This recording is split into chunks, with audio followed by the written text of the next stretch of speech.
संगम काल में उरायूर किस लिए विख्यात था? कपास के व्यापार का महत्वपूर्ण केंद्र था। निम्नलिखित राजवंश में किसका उल्लेख संगम साहित्य में नहीं हुआ? कदंब का।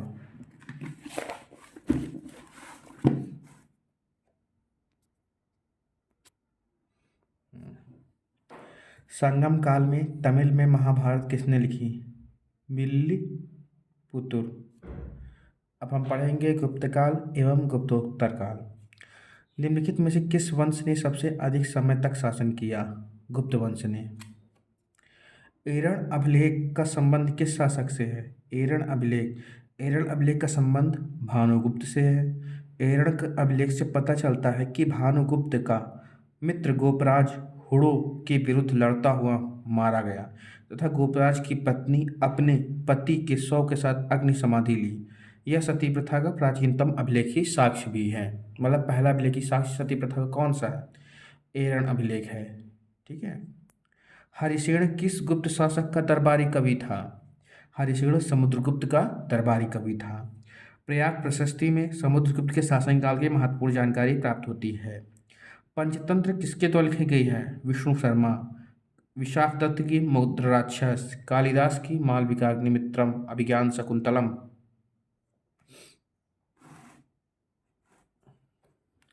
झांसी के पास देवगढ़ का मंदिर और इलाहाबाद के पास गढ़वा मंदिर से बनी मूर्तियां किस काल के महत्वपूर्ण अवशेष हैं? गुप्त काल के। किस गुप्त शासक ने सर्वप्रथम महाराजा धीराज की उपाधि धारण की? चंद्रगुप्त प्रथम ने। चंद्रगुप्त प्रथम गुप्त वंश का प्रथम शासक था जिसने महाराजा धीराज की उपाधि धारण की। इसका शासनकाल लगभग 319 से 335 ईस्वी तक था। नालंदा ताम्रलेख में किस गुप्त शासक को परम भागवत कहा गया है? नालंदा ताम्रलेख में समुद्रगुप्त को परम भागवत कहा गया है। गुप्त वंश के 3 प्रमुख शासक समुद्रगुप्त, स्कंदगुप्त तथा चंद्रगुप्त द्वितीय ने परम भागवत की उपाधि धारण की थी। प्राचीन भारत का नेपोलियन किसे कहा जाता है? प्राचीन भारत का नेपोलियन समुद्रगुप्त को कहा जाता है।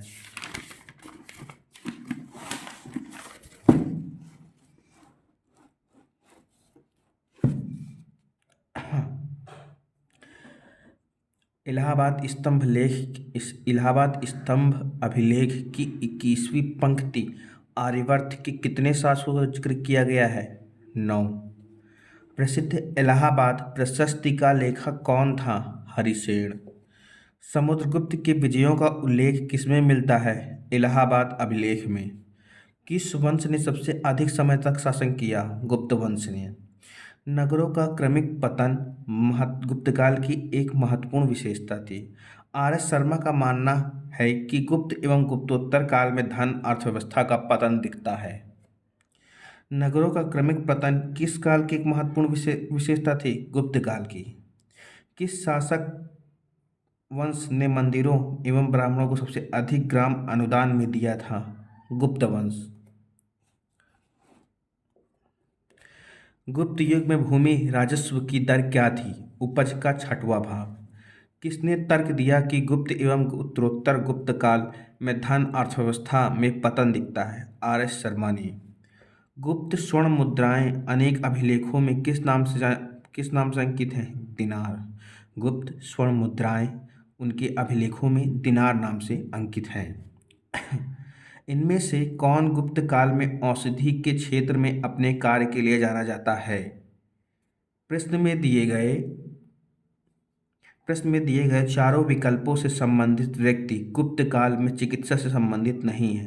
भारत में चिकित्सा से संबंधित 2 महत्वपूर्ण व्यक्ति चरक और सुश्रुत थे और इन दोनों का संबंध मौर्योत्तर काल से है। ताम्रलिप्ति बंदरगाह का प्रयोग गुप्त काल में उत्तर भारत के व्यापार के लिए किया जाता है।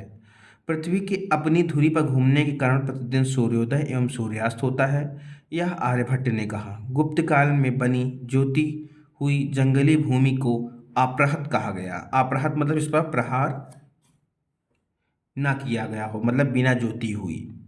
देवगढ़ का दशावतार मंदिर गुप्तकालीन स्थापत्य का उदाहरण है। निम्नलिखित में से कौन गुप्त काल का मंदिर है? देवगढ़ का दशावतार मंदिर। निम्नलिखित में से कौन सा बंदरगाह गुप्त काल में उत्तर भारतीय व्यापार के लिए उपयोग किया जाता है? ताम्रलिप्ति बंदरगाह।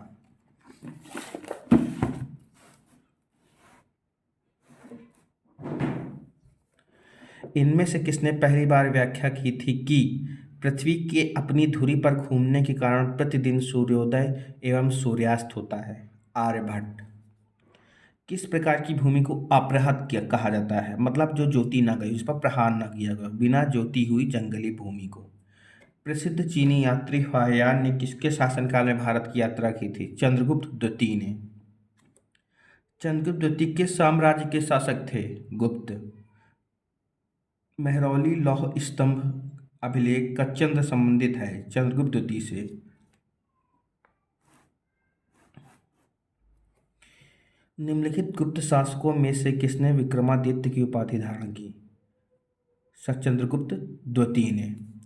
किस गुप्त शासक ने शकों को पराजित किया और इस कारण उसे सक्रिय कहा गया? चंद्रगुप्त द्वितीय। किसके द्वारा 3 प्रसिद्ध बंदरगाह सोपारा, कैम्बे, भड़ौच को गुप्त साम्राज्य में मिला लिया गया? चंद्रगुप्त विक्रमादित्य। किस गुप्त शासक ने अपने बड़े भाई की हत्या का सत्ता प्राप्त की? चंद्रगुप्त द्वितीय ने। गुप्त सम्राट जिसने हुड़ों को पराजित किया कौन थे? स्कंदगुप्त। गुप्त सम्राट स्कंदगुप्त द्वारा हुड़ों को पराजित किया गया था। भीतरी अभिलेख में 8वें श्लोक में हुड़ों के साथ युद्ध होने का उल्लेख मिलता है। हुड़ों को परास्त करने के उपलक्ष्य में स्कंदगुप्त ने क्रमादित्य की उपाधि धारण की। मुद्राक्षस नामक पुस्तक के लेखक कौन है? विशाखदत्त। विशाखदत्त द्वारा रचित क्या है? मुद्रा राक्षस। कौटिल्य की अर्थशास्त्र, कल्हड़ की राजतरंगिणी, इसमें कश्मीर का इतिहास लिखा गया है। बाण, ये इनका पता नहीं है।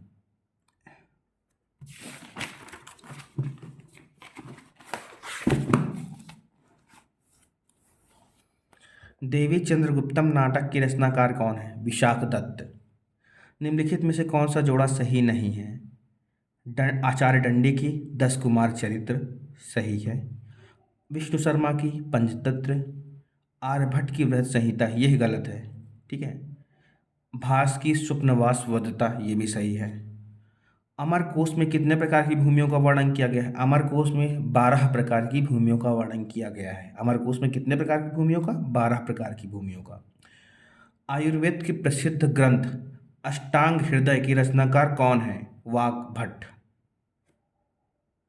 कुमार संभव महाकाव्य किस कवि ने लिखा? कालिदास। ताम्रपत्र लेख दर्शाते हैं कि प्राचीन काल में बिहार के राजाओं का संपर्क था जावा और सुमात्रा से। प्राचीन काल में जावा सुमात्रा से भी व्यापार होता था। कर्नाट वंश का संस्थापक कौन था? नान्यदेव। कर्नाट वंश का अंतिम शासक कौन था? हरि सिंह। नालंदा विश्वविद्यालय के स्थापना का युग है गुप्त युग। नालंदा विश्वविद्यालय के संस्थापक कौन थे? कुमारगुप्त। नालंदा विश्वविद्यालय के विनाश का कारण था मुसलमान। नालंदा विश्वविद्यालय किस लिए विश्व प्रसिद्ध था? बौद्ध धर्म के दर्शन के लिए। ह्वेनसांग ने भारत की यात्रा के समय सूती कपड़ों के उत्पादन के लिए प्रसिद्ध नगर था मथुरा।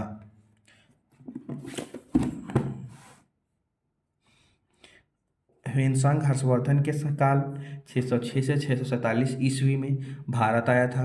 तत्कालीन समय में मथुरा सूती वस्त्र का उत्पादन का प्रमुख केंद्र था, जबकि वाराणसी रेशम के वस्त्रों के लिए प्रसिद्ध था।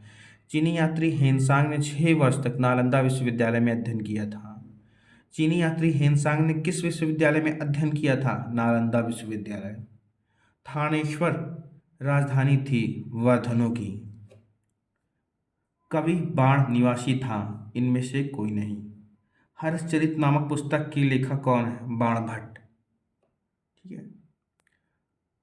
हर्षवर्धन के शासनकाल में किस चीनी यात्री ने भारत की यात्रा की थी? ह्वेनसांग। सबसे पहले कौन है? ह्वेनसांग, फिर इत्सिंग, फिर अलबरूनी। वर्धन राजवंश की स्थापना किसने की? पुष्यभूति वंश ने। चीनी यात्री युआन चुआंग भारत कब पहुंचा? 629 ईस्वी में। निम्नलिखित को सुमेलित कीजिए। चंद्रगुप्त प्रथम कुमार देवी। चंद्रगुप्त प्रथम का विवाह किसके साथ हुआ? चंद्रगुप्त प्रथम कुमार देवी। समुद्रगुप्त प्रयाग शिलालेख में उल्लेख है। चंद्रगुप्त द्वितीय का वर्ण, चंद्रगुप्त द्वितीय को क्या कहते हैं? विक्रमादित्य। और कुमारगुप्त प्रथम को महेंद्रादित्य। ठीक है, ये देखिए, चंद्रगुप्त प्रथम कुमार देवी, समुद्रगुप्त प्रयाग शिलालेख, चंद्रगुप्त द्वितीय विक्रमादित्य, कुमारगुप्त प्रथम को महेंद्रादित्य कहा गया। कल्हड़ की पुस्तक का क्या नाम है? रसतरंगिणी। इसमें कश्मीर का इतिहास है। पूर्व गुप्त काल में शीशे के सिक्कों को एक बड़ी संख्या में जारी किए सातवाहनों द्वारा। ठीक है,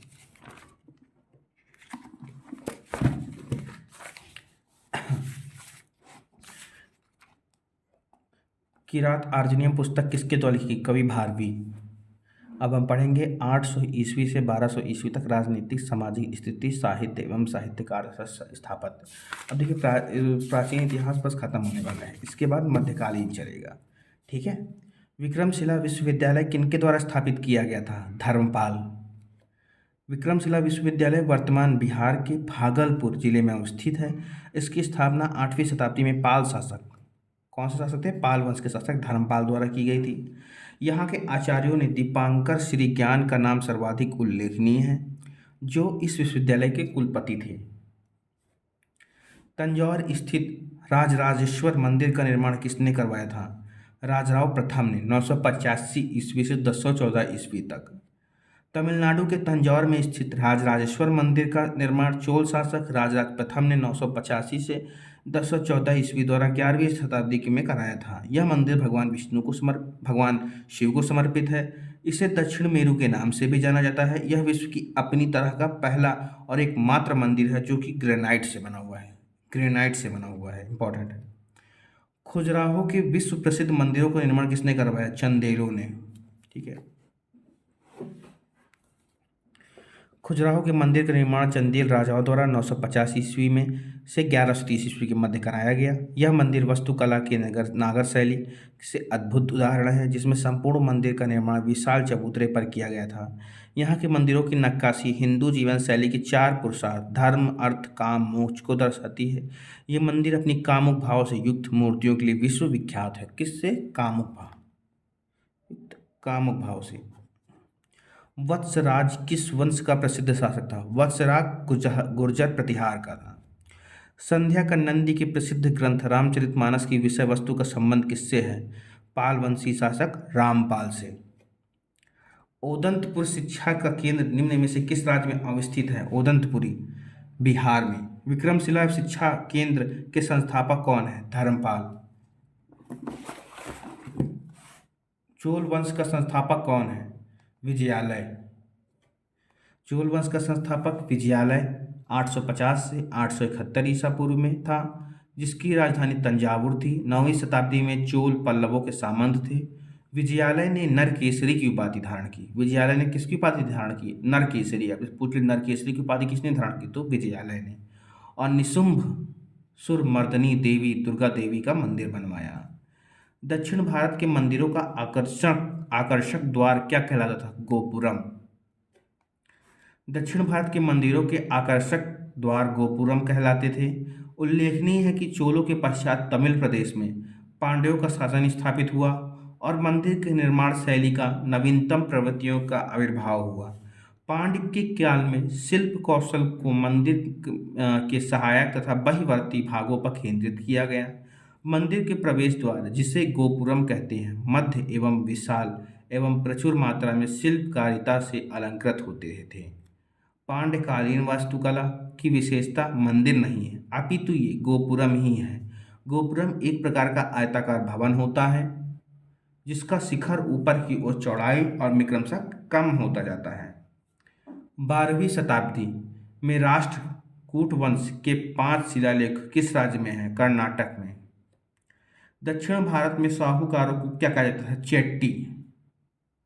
परमार वंश को स्थापित किया उपेंद्र ने। परमार वंश की स्थापना उपेंद्र ने की, जिसकी राजधानी धारानगरी थी। परमार वंश का सर्वाधिक शक्तिशाली शासक राजा भोज था। निम्नलिखित शासकों में किसको मलाया, सुमात्रा तथा जावा की विजय का श्रेय दिया जाता है? राजेंद्र चोल प्रथम।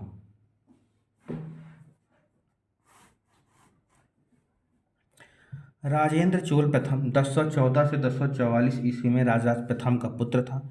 इसने विजयोत्तुंग वर्मन को पराजित कर जावा, सुमात्रा एवं मलाया प्रायद्वीप पर अधिकार कर लिया। इसने गंगैकोंड चोल, वीर राजेंद्र, मुडिगोड चोल आदि उपाधियां धारण की। सिंधु पर सफल आक्रमण करने वाला प्रथम अरब कौन था? मोहम्मद बिन कासिम। पृथ्वीराज रासो के लेखक कौन है? चंद्रवरदाई। पृथ्वीराज रासो। कल्हड़ की राजतरंगड़ी। निम्नलिखित में से कौन सा अध्ययन केंद्र बौद्ध केंद्र के रूप में प्रसिद्ध हुआ? नदिया। विक्रमशिला अध्ययन केंद्र में बौद्ध धर्म और दर्शन के अतिरिक्त न्याय, तत्वज्ञान, व्याकरण आदि की भी शिक्षा दी जाती थी। विक्रमशिला विश्वविद्यालय बिहार राज्य के भागलपुर जिले में स्थित है। इसकी स्थापना धर्मपाल ने 775 से 810 ईस्वी में की थी। नालंदा विश्वविद्यालय 5वीं शताब्दी से लेकर 12वीं शताब्दी तक बौद्ध शिक्षा के केंद्र के रूप में जाना जाता है।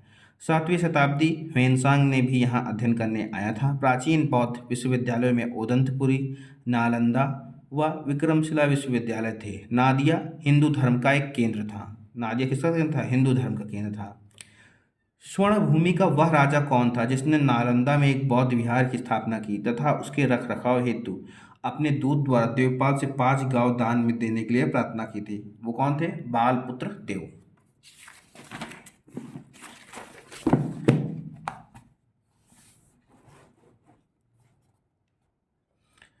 कल्हड़ की पुस्तक का नाम क्या है? राजतरंगड़ी। इसमें किसका इतिहास है? कश्मीर का, कश्मीर के शासकों का और कश्मीर का। मोहम्मद गजनवी ने अपना अंतिम सैन्य अभियान भारत पर कब किया? 1027 ईस्वी पूर्व में। सुबुक्तगीन की विजयों से उत्साहित होकर मोहम्मद गजनवी ने 1001 से 1027 तक भारत पर 17 बार आक्रमण किया। महमूद गजनवी का अंतिम आक्रमण 1027 ईस्वी में जाटों पर हुआ। ऐसा क्यों हुआ? क्योंकि जब वो सोमनाथ के मंदिर पर आक्रमण करते समय लौट रहा था तो सामना को जाटों ने बहुत ही परेशान किया था। इस कारण एहोल में दुर्ग मंदिर का निर्माण हुआ था चालुक्य काल में।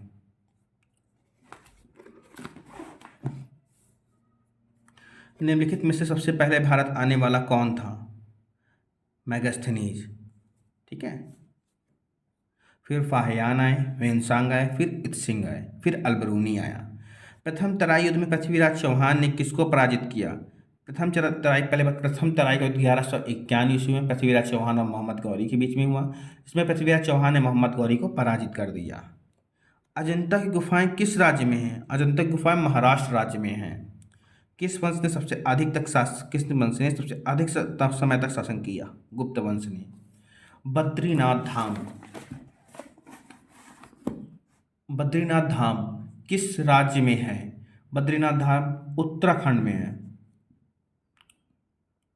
बोरोबुदुर विश्व का सबसे अद्भुत स्तूप है और इसकी मूर्ति और मूर्तिकला किसका शानदार उदाहरण है? भारत जावा कला। बोरोबुदुर स्तूप इंडोनेशिया के मध्य जावा प्रांत में स्थित है। यह 8वीं शताब्दी ईस्वी के मध्य का महायान बौद्ध विहार है। इसका निर्माण शैलेंद्र वंश के शासकों द्वारा किया गया था।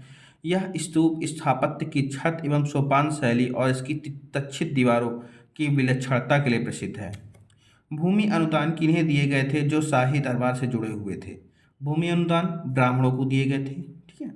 शाही दरबार से जुड़े हुए ब्राह्मणों को भूमि अनुदान देकर पुरस्कृत किया गया था। ब्राह्मणों को दान दी गई भूमि कर मुक्त होती थी। साथ ही उन्हें सभी प्रकार की कर उगाहने का विशेषाधिकार दिया जाता था। अनुदान प्राप्तकर्ता को वहां के अपराधियों को सजा देने का भी अधिकार था। निम्नलिखित में से कौन सा प्राचीन काल में भूमिकर नहीं था? भूमिकर नहीं था। पेट भूमिकर नहीं था। भाग, भोग और उद्रक गुप्तकालीन भूमिकर था, जबकि पेट एक ग्राम समूह था। राग विबोध ग्रंथ के लेखक का नाम बताइए। राग विबोध ग्रंथ के लेखक का नाम सोमनाथ है। राग विबोध ग्रंथ के लेखक सोमनाथ हैं। कल्हड़ द्वारा रचित ग्रंथ राजतरंगड़ी है। यह एक संस्कृत ग्रंथ है। इसमें कश्मीर के इतिहास का वर्णन है जो महाभारत काल से प्रारंभ होता है। अमीर खुसरो की रचना ख्याल और कव्वाली है। सारंग देव भारत के संगीत शास्त्री थे। इन्होंने संगीत रत्नाकर नामक एक महत्वपूर्ण ग्रंथ की रचना की। प्राकृत प्रकाश ग्रंथ किसने लिखा? वररुचि। प्राकृत प्रकाश ग्रंथ किसने लिखा? वररुचि। कौन सा पूर्व मध्यकालीन भारतीय समाज व्यापक स्तर पर स्थानीय स्वशासन के लिए प्रसिद्ध है? चोल। अभिज्ञान शकुंतलम के लेखक कौन है? कालिदास। प्रतिनूतन काल समर्पित की तिथि है? 10,000 ईसा पूर्व।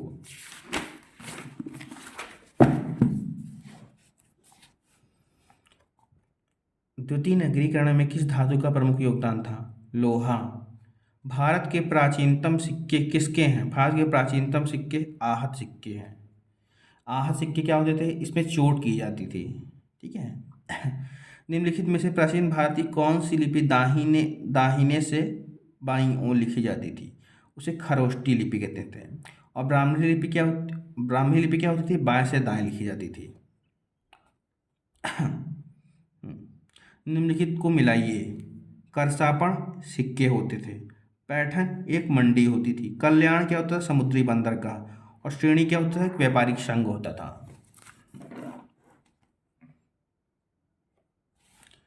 प्राचीन भारतीय शिक्षा व्यवस्था में शिष्य किस शब्द से शिक्षा प्रारंभ करते थे? ओम। ओम नमः शिवाय। प्राचीन भारतीय शिक्षा व्यवस्था में शिष्य ओम शब्द से शिक्षा आरंभ करते थे। इस शब्द के 3 अक्षर आ, उ, म में त्रिदेव अर्थात ब्रह्मा, विष्णु, महेश की उपस्थिति है। विश्व का सबसे ऊंचा कहे जाने वाला विश्व शांति स्तूप बिहार में कहाँ है? राजगीर में है। 9 नालंदा महाविहार किसके लिए विख्यात है? पाली अनुसंधान संस्थान के लिए। बौद्ध, हिंदू एवं जैन शैलकृत गुफाएं एक साथ कहाँ विद्यमान है? एलोरा में। शैल चित्र में अलंकृत बाघ गुफाएं किस पर्वत श्रेणी में पाई जाती है? विंध्याचल। बस एक पेज खत्म। शाक्य वंशियों द्वारा बनाया गया बौद्ध स्तूप कहाँ स्थित है? पिपरहवा। चीनी यात्री सूंग यूंग ने भारत यात्रा की थी 515 से 520 ईस्वी में। स्वप्नवासवदत्ता के लेखक हैं भास। धर्मशास्त्रों में भू राजस्व की दर क्या है? 1/6। 800 से 600 ईसा पूर्व का काल किस युग से जुड़ा हुआ है? ब्राह्मण युग। पाणिनिकृत अष्टाध्यायी किससे संबंधित है? एक व्याकरण है। पाणिनिकृत अष्टाध्यायी किससे संबंधित? एक व्याकरण ग्रंथ है। मृच्छकटिकम के लेखक कौन है? शूद्रक। ठीक है। नागानंद और रत्नावली किसकी है? हर्षवर्धन की। हर्षचरित किसकी है? बाणभट्ट की। तुगलकनामा किसने लिखा? अमीर खुसरो। तुफ़्फ़त उल मुवाहिद्दीन किसकी है? राजा राम मोहन राय। नील दर्पण देशबंधु दीनबंधु मित्र। चीनी यात्री इत्सिंग ने बिहार का भ्रमण किया था लगभग कब? डी इनमें से कोई नहीं। चलिए पढ़ते हैं कब किया था।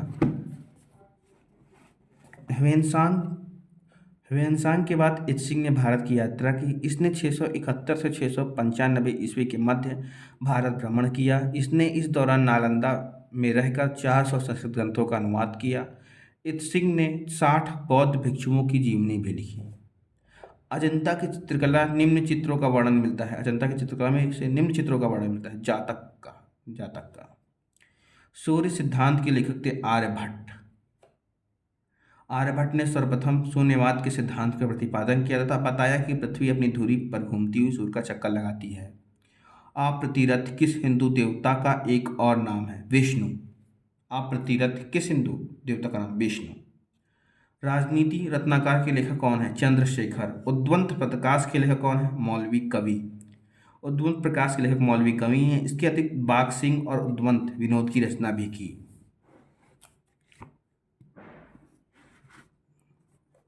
हुड़ राजा तोरणमाल किस औलिकार राजा द्वारा पराजित किया गया था? प्रकाशवर्धन। तोरणमाल भारतवर्ष पर आक्रमण करने वाला हुड़ों का नेता था जिसने 500 ईस्वी के लगभग मालवा पर अधिकार किया। 1983 ईस्वी में खोजे गए स्थल शिलालेख के अनुसार मालवा के औलिकार राजा प्रकाशवर्धन ने उसे हराया था। निम्नलिखित अभिलेखों में से किसमें विधवा दहन का उदाहरण उल्लेखित है? भानुगुप्त का एरण अभिलेख, वही जो बताया था। सती प्रथा का सर्वप्रथम उल्लेख अभिलेखी प्रमाण 510 ईस्वी के भानुगुप्त के एरण स्तंभ अभिलेख में गोपराज नामक सेनापति की स्त्री के सती होने का उल्लेख मिलता है। इससे विधवा दहन का उल्लेख भी कहा जाता है। बराबर पर्वत श्रृंखला स्थिर गोरखगिरी किसके द्वारा विजित किया गया था? खारवेल। खारवेल कलिंग में राज करने वाले महामेघवाहन वंश का सबसे महान सम्राट था। इसके बारे में जानकारी का सबसे महत्वपूर्ण ग्रंथ स्रोत हाथी गुम्फा अभिलेख है, जिसमें इसके गोरखगिरी विजय का उल्लेख है। भारत का प्रारंभिक इतिहास पुस्तक के लेखक कौन है? B.A. स्मिथ। ठीक है, चलिए मित्र, अब खत्म हो चुका है ये। अब मध्यकालीन इतिहास अगले लेक्चर में पढ़ेंगे।